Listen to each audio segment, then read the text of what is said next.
Hi friends, pixel Labh ഉപയോഗിച്ച് എങ്ങനെ നമുക്കൊരു ഈദ് പോസ്റ്റർ നിർമ്മിക്കാം എന്നാണ് നമ്മൾ ഇന്ന് കാണാൻ പോകുന്നത്. നമ്മൾ നേരെ പിക്സൽ ലബ് ഓപ്പൺ ചെയ്തിട്ടുണ്ട്.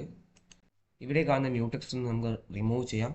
ഇനി നമുക്ക് ഇതിലേക്ക് ഒരു ബാക്ക്ഗ്രൗണ്ട് സെറ്റ് ചെയ്യാം. അപ്പോൾ നമ്മൾ നേരെ ഇമ്പോർട്ട് ചെയ്യുകയാണ്, ഗാലറിയിലേക്ക് പോകുന്നത്. ഒരു ഇമേജ് സെലക്ട് ചെയ്തു. ഈ ഇമേജുകളെല്ലാം ഞാൻ ടെലഗ്രാമിൽ അപ്ലോഡ് ചെയ്യുന്നതാണ്. ടെലഗ്രാമിൻ്റെ ലിങ്ക് താഴെ ഡിസ്ക്രിപ്ഷൻ ബോക്സിൽ ഉണ്ടാകുന്നതാണ്. നിങ്ങൾക്ക് അവിടെ പോയിട്ട് ടെലഗ്രാമിലേക്ക് പോകാവുന്നതാണ്. ഇത് നമുക്ക് സ്ക്വയറിലേക്ക് മാറ്റാം. അപ്പോൾ ഇവിടെ സൈഡിൽ സ്ക്വയർ നമ്മൾ സെലക്ട് ചെയ്തു, ടിക്ക് ചെയ്തു. ഇനി ഇത് നമുക്ക് ഡ്രാഗ് ചെയ്ത് ഈ സ്ക്രീൻ ഫുള്ളാക്കാം. ഇനി ഈ ഇമേജ് നമുക്ക് ലോക്ക് ചെയ്യാം. പിന്നെ ലോക്ക് ചെയ്തിട്ടുണ്ട്. ഇനി നമുക്കിതിലേക്ക് കുറച്ച് വെക്ടറുകൾ ആഡ് ചെയ്യാനുണ്ട്. നേരെ ഗാലറിയിലേക്ക് തന്നെ ഒന്നുകൂടി പോവുക. അപ്പോൾ ഇതുമായി ബന്ധപ്പെട്ട വെക്ടറാണ് നമ്മൾ ഇത് പോസ്റ്റർ ഉണ്ടാക്കുമ്പോൾ അതാണ് ആവശ്യം. സെലക്ട് ചെയ്തിട്ടുണ്ട്. ഇത് നമുക്കൊന്ന് ഡ്രാഗ് ചെയ്ത് അഡ്ജസ്റ്റ് ചെയ്യാം. അങ്ങനെ നമ്മളിത് അഡ്ജസ്റ്റ് ചെയ്തിട്ടുണ്ട്. ഇനി നമുക്കിതിലേക്ക് തക്കബലഹു മിന്ന ഒ മിൻകും എന്നതിൻ്റെ ഒരു കാലിഗ്രാഫി PNG കൊണ്ടുവരണം. വീണ്ടും നമ്മൾ ഗാലറിയിലേക്ക് തന്നെ പോവുക. ഇത് ഫോണിലും ഇതേപോലെ തന്നെയാണ് ഏകദേശം പിക്സലുള്ളത്. ഞാൻ കാലിഗ്രാഫി സെലക്ട് ചെയ്തിട്ടുണ്ട്. നമുക്ക് ടിക്ക് ചെയ്യാം. ഇതൊന്ന് അഡ്ജസ്റ്റ് ചെയ്ത് ടോപ്പിൽ കൊടുക്കാം.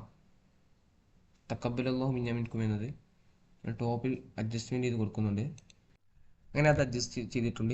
ഇനി നമുക്ക് ഇതിലേക്ക് ഈദ് മുബാറക്കിൻ്റെ ഒരു PNG കൂടി ആഡ് ചെയ്യണം. നമ്മളധികം PNG ആണ് ഉപയോഗിക്കുന്നത് ടെക്സ്റ്റിനേക്കാൾ. അതാകുമ്പോൾ ഒന്നും കൂടി നമുക്ക് വൃത്തി ഉണ്ടാകും, നല്ല പ്രൊഫഷണൽ ലുക്കും കിട്ടും. അങ്ങനെ അത് അഡ്ജസ്റ്റ് ചെയ്ത് അതിൻ്റെ യഥാർത്ഥ സ്ഥാനത്തേക്ക് നമ്മൾ മാറ്റി വെച്ചിട്ടുണ്ട്. ഇനി നമുക്കിതിലേക്ക് ഒരു PNG കൂടി വരുത്താനുണ്ട്. ഒരു വെക്റ്ററാണ്. ഒരു അതൊന്നും കൂടി ഒരു ലുക്ക് കിട്ടില്ല. അപ്പോൾ നമുക്കതും ഒന്ന് അഡ്ജസ്റ്റ് ചെയ്ത് ഈ റൈറ്റ് സൈഡിലേക്ക് ഒന്ന് മാറ്റി വെക്കാം. ഇതിലേക്ക് ഇനി നമുക്ക് നല്ലൊരു വിഷ് കൊണ്ടുവരാം. അപ്പോൾ നമ്മൾ ടെക്സ്റ്റിൽ പോയിട്ട് ഞാൻ ആദ്യമേ കോപ്പി ചെയ്തതാണ്, അത് പേസ്റ്റ് ചെയ്യുകയാണ്. ChatGPT പോയാണ്ട് ചെറിയൊരു പ്രോമിറ്റ് എടുത്താൽ നമുക്ക് നല്ലൊരു വിഷ്വൽ തന്നെ തരുന്നതാണ്. അതാണ് ഞാൻ അവിടെ കൊടുക്കുന്നത്. ഈ ടെക്സ്റ്റിൻ്റെ കളറും സ്റ്റൈലും നമുക്ക് മാറ്റി കൊടുക്കാം. കളർ നമ്മൾ സെലക്ട് ചെയ്യുന്നത് ബ്ലാക്ക് ആണ്. ബ്ലാക്ക് കളർ നമ്മൾ സെലക്ട് ചെയ്തിട്ടുണ്ട്. ഇനി ഇതിന് നല്ലൊരു ഫോണ്ട് നമ്മൾ സിഗ്നേച്ചർ ടൈപ്പ് അല്ലെങ്കിൽ ഊട്ടിയെയ്ത്ത് എന്നൊക്കെ നമ്മൾ പറഞ്ഞ പോലെ നല്ലൊരു ഫോണ്ടാണ് നമ്മൾ കൊടുക്കുന്നത്. അപ്പോൾ നല്ല ഡ്രാഗ് ചെയ്ത് പോയാൽ അടിയിൽ നമുക്ക് രണ്ട് ഫോൺ ഉണ്ടാവും. അതിൽ മേലത്തെ ഫോണാണ് നമ്മൾ സെലക്ട് ചെയ്തിട്ടുള്ളത്. ഇനി ടെക്സ്റ്റ് നമുക്ക് അഡ്ജസ്റ്റ്മെൻറ്റ് ചെയ്ത് ഒരു പൊസിഷനിൽ നമുക്ക് വെക്കാം. ഇങ്ങനെ നമ്മൾ അഡ്ജസ്റ്റ് ചെയ്ത് റിലേറ്റീവ് പൊസിഷനൊക്കെ സെറ്റ് ആക്കിയിട്ടുണ്ട്. ഇനി നമുക്ക് ഇതിലേക്ക് ആ ഈദ് മുബാറക്ക് നമ്മൾ മേലെ എഴുതിയതിൻ്റെ ഒരു കോപ്പി വേണം. അപ്പോൾ ഒന്ന് നമ്മൾ ഒന്ന് കോപ്പി എടുക്കാം. എന്തിനാണെന്ന് വെച്ചാൽ നമുക്ക് ഈ ഒരു സെൻറ്ററിലുള്ള വെക്ടറിൻ്റെ ബാക്കിലേക്ക് കൊടുക്കാനാണ്. ഒപ്പാസിറ്റി കുറച്ചിട്ട് അപ്പോൾ കുറച്ചുകൂടി ഒരു പ്രൊഫഷണൽ ലുക്ക് കിട്ടും. അങ്ങനെ അതൊന്ന് ഡ്രാഗ് ചെയ്ത് വലുതാക്കിയിട്ടുണ്ട്. ഇനി അത് നമുക്ക് ബാക്കിലേക്ക് കൊണ്ടുപോകണം. അത് റിലേറ്റീവ് പൊസിഷൻ നമുക്കൊന്ന് സെറ്റ് ചെയ്യാം. റിലേറ്റീവ് നമ്മൾ സെറ്റ് ആക്കിയിട്ടുണ്ട്. ഇനി അതൊന്ന് ടു ബാക്ക് എന്നൊരു ഓപ്ഷൻ കാണും. ഇനി ഇതിൻ്റെ ഒപ്പാസിറ്റി നമുക്ക് കുറയ്ക്കാം. വളരെ കുറച്ചിട്ടുണ്ട്. ഇനി നമുക്ക് ടിക്ക് ചെയ്യാം. ഇനി ഇതൊന്ന് ടു ബാക്ക് ഒന്ന് സെലക്ട് ചെയ്യുക. മേലെ ഭാഗത്താണ് ഉണ്ടാവുക. അപ്പോൾ നമ്മളെ ബാക്ക്ഗ്രൗണ്ടിൻ്റെ ബാക്കിലേക്ക് അത് പോയി. അപ്പോൾ ലെയറിൽ പോയിട്ട് ജസ്റ്റ് പ്രസ് ചെയ്ത് നമ്മളൊന്ന് അടിയിലേക്ക് ഡ്രാഗ് ചെയ്തിട്ടുണ്ട്. ലെയറിൽ പോയിട്ട് നമുക്ക് ഇതെല്ലാം ഒന്ന് ലോക്ക് ചെയ്യാം, അല്ലെങ്കിൽ ചിലപ്പോൾ പൊസിഷൻ തെറ്റാം. അതുകൊണ്ടാണ് ഈ ഒരു ഇഷ്യൂടെ ഒരു ലുക്ക് കിട്ടാത്തത് കൊണ്ട് നമുക്ക് ഇതൊന്ന് മാറ്റി കൊടുക്കാം. ലെയറിൽ പോയിട്ട് ഡിലീറ്റ് ചെയ്തിട്ടുണ്ട്. നമുക്ക് ടെക്സ്റ്റ് എഡിറ്റിൽ delete and paste. Okay, paste ചെയ്തിട്ടുണ്ട്. അത്യാവശ്യം ഒരു വലുതാണ്, ചെറിയൊരു ഇതായതുകൊണ്ട് വിഷ് ആയതുകൊണ്ട് പോസ്റ്റർ അത്ര ലുക്ക് കിട്ടുന്നില്ല. നമ്മൾ കുറച്ച് വലിയൊരു ടെക്സ്റ്റ് കൊണ്ടുവന്നിട്ടുണ്ട്.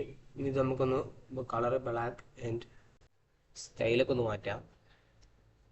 ആദ്യം ഒന്ന് അഡ്ജസ്റ്റ് ചെയ്ത് കൊടുക്കുക. ഈ ഫോണ്ടൊന്ന് സെലക്ട് ചെയ്യാം. നമ്മൾ സെലക്ട് ചെയ്യുന്ന ഫോണ്ട് നിങ്ങൾക്ക് ഇവിടെ കാണാം.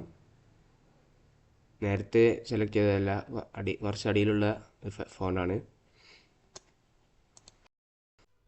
അങ്ങനെ ഏകദേശം നമ്മുടെ പോസ്റ്ററിൻ്റെ പരിപാടി കഴിഞ്ഞിട്ടുണ്ട്. അപ്പോൾ ഇത്രയേ ഉള്ളൂ വീഡിയോ. അപ്പോൾ ഇനി നമുക്കൊന്ന് എങ്ങനെ സേവ് ചെയ്യാം. അപ്പോൾ സേവിൽ പോവുക, സേവ് അസ് ഇമേജ് ചെയ്യുക, സെലക്ട് ചെയ്യുക. അപ്പോൾ സേവ് എന്ന് വെച്ചിട്ടുണ്ട്. സേവ് അസ് ഇമേജ് ആൻഡ് ഇവിടെ ക്വാളിറ്റി നമുക്കൊന്ന് അൾട്രാ ആക്കാം. പിന്നെ ഇമേജ് ഫോർമാറ്റ് PNG ആക്കുന്നു. Save it gallery. അങ്ങനെ ഇത് സേവ് ആവുന്നത് നമുക്ക് കാണാം. Saving image.